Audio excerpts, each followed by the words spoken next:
Mtu mwenye uelewaji hupata mwelekezo stadi. Uelewaji ni nini? Kamusi moja inafafanua kuwa ni tendo la kutumia akili kufahamu jambo, au ikasema ni uwezo wa kufahamu, kuchanganua, kutofautisha na kuhukumu. Kitabu Insight on the Scriptures kinafafanua zaidi kuhusiana na uwezo huo wa kutofautisha mambo, na kinasema mtu mwenye uelewaji anaweza kuona mambo yote kihalisi na kutathmini au kujua jinsi sehemu mbalimbali za jambo hilo zinavyohusiana na jambo lote zima. Kwa mfano, mtu anayeelewa mambo kuhusu ujenzi haoni tu jengo, bali anaona mambo yote yanayohusu jengo hilo. Anaelewa kuhusu vyuma, umeme, maji, mfumo wa hewa, na anaelewa jinsi mifumo yote hiyo inavyofanya kazi pamoja. Na hivyo basi anaweza kustaajabishwa na jengo lenyewe, au anaweza kutaja mahali pa kuboresha. Basi hiyo ni sifa muhimu sana, uelewaji.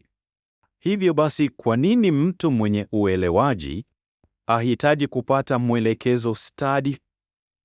Mtu mwenye uelewaji anajua mambo manne. Acha tuzungumzie mambo hayo. Kwanza, anaelewa kwamba yeye mwenyewe ana jukumu la kufikiri. Pili, anaelewa mambo ambayo amepungukiwa.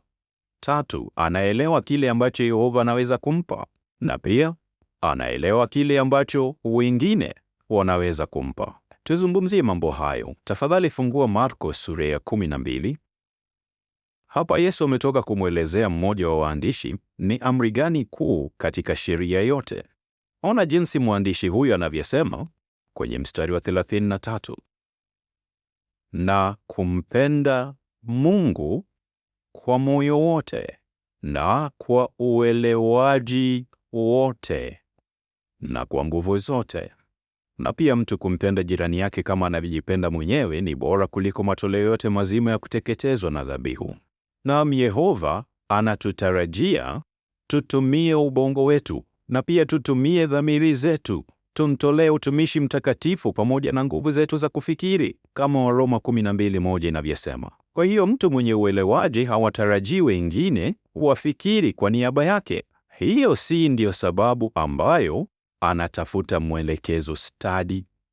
Tofauti na hilo, anatenga wakati kutafakari. Anafikiri kwa kadiri ambavyo dhamiri yake iliyozoezwa na Biblia inavyoweza kufanya kazi. Anaelewa kile alichopungukiwa. Anaelewa kwamba Yehova anamtarajia aonyeshe upendo kwa uelewaji wake wote. Huenda kufikia hapa ukawa unajiuliza, vipi kuhusu Mithali 3:5 inayosema kwamba tusitegemee uelewaji wetu wenyewe? Hilo linatuongoza kwenye jambo letu la pili. Mtu mwenye uelewaji anajua ni mambo gani ambayo haelewi. Anajua anachopungukiwa. Tafadhali fungua Mithali sura ya 19. Ona jinsi hilo linavyokaziwa katika mstari huu. Mithali sura ya 19, mstari wa 25. Inasema, mpige mwenye dhihaka ili mjinga awe mwerevu. Mkaripie mwenye uelewaji ili aongeze ujuzi wake. Kwa kawaida mdhihaki huwa anawafanyia mzaha watu wanaofikiri kwa njia tofauti naye. Kumpiga kofi kunatoa onyo kwa mtu ambaye hana uzoefu. Lakini hata mtu mwenye uelewaji anahitaji, kama inavyoonyeshwa hapa, kukaripiwa, kwa sababu hajui kila kitu. Mtu mwenye uelewaji anajua asichojua. Anatambua kwamba huenda asijue mambo yote.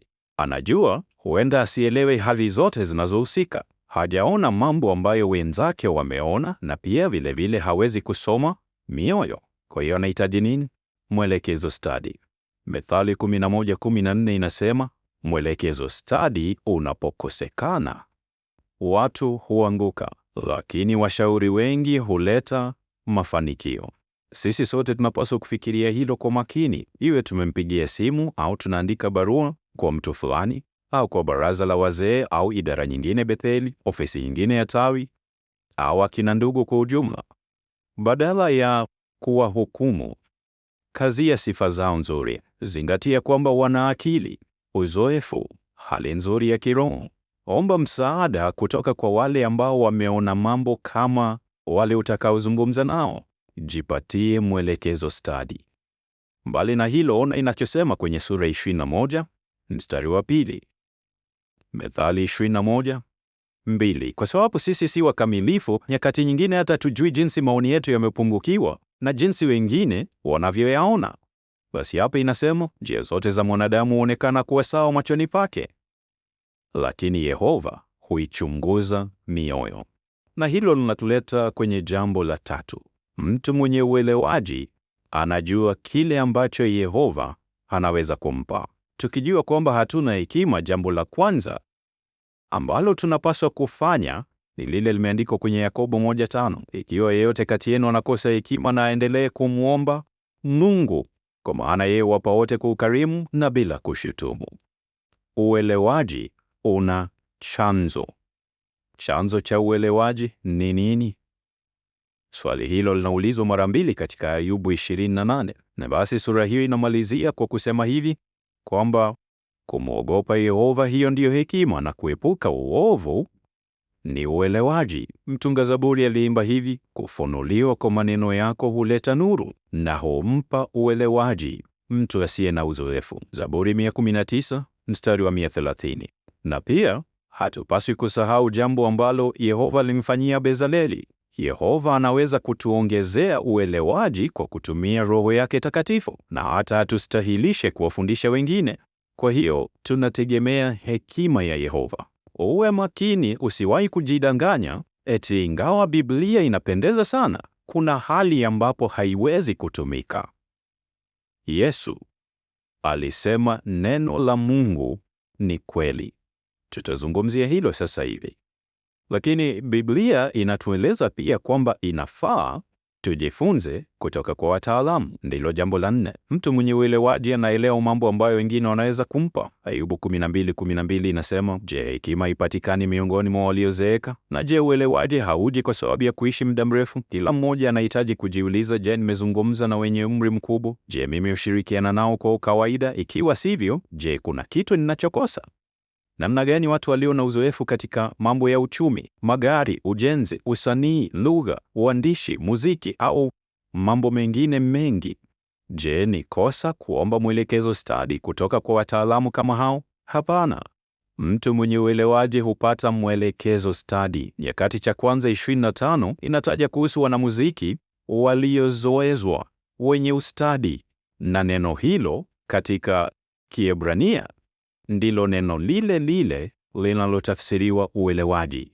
Danieli sura ya 1 inaonyesha kwamba Ashpenazi, ofisa mkuu wa makao ya Nebukadneza, alimfundisha Danieli, Hanania, Mishaeli na Azaria maandishi na lugha ya Wakaldayo. Kwa hiyo kupata mwelekezo stadi kutoka kwa watu ambao bado hawamjui na kumpenda Yehova hakujakatazwa. Mtu mwenye uelewaji anaelewa kile ambacho wengine wanaweza kumpa, lakini pia anatambua kwamba kuna mipaka ya wanachoweza kumpa. Ikiwa hujafunga Methali 21, ona mstari wa 30. Mstari huu unasema, hakuna hekima wala utambuzi wowote wala ushauri katika kumpinga Yehova. Kwa hiyo ikiwa mtu anayejiita mtaalamu anapingana na kanuni za Biblia, siku zote kanuni za Biblia zinapaswa kushinda. Ikiwa msomi fulani wa Biblia anampinga mwandikaji fulani wa Biblia, tunakataa kabisa uchambuzi wake. Ikiwa matibabu fulani yanapinga sheria ya Mungu, tunaendelea kutafuta mwingine ambao haupingi, kwa sababu hakuna hekima, utambuzi au ushauri katika kumpinga Yehova. Kwa hiyo tujikumbushe, uelewaji ni nini? Ni uwezo wa kutambua jinsi mambo mbalimbali yanavyofanya kazi pamoja ili kutokeza hali fulani. Mtu ambaye anajipatia uelewaji au mwelekezo stadi anaweza kuelewa mambo gani? Anaelewa kwamba yeye binafsi ana wajibu wa kufikiri. Anaelewa mambo ambayo yamepungukiwa. Anaelewa kile ambacho Yehova anaweza kumpa, na anaelewa pia kile ambacho wengine wanaweza kumpa. Tunashukuru sana kwamba uelewaji wenyewe umetiwa ndani ya sheria za Yehova. Na kadiri ambavyo tunaendelea kutii sheria hizo, kama Musa alivyosema kwenye Kumbukumbu 4:6, watu wengine watasikia kuhusu hilo, na watasema, kwa hakika watu wa taifa hili wana hekima na uelewaji.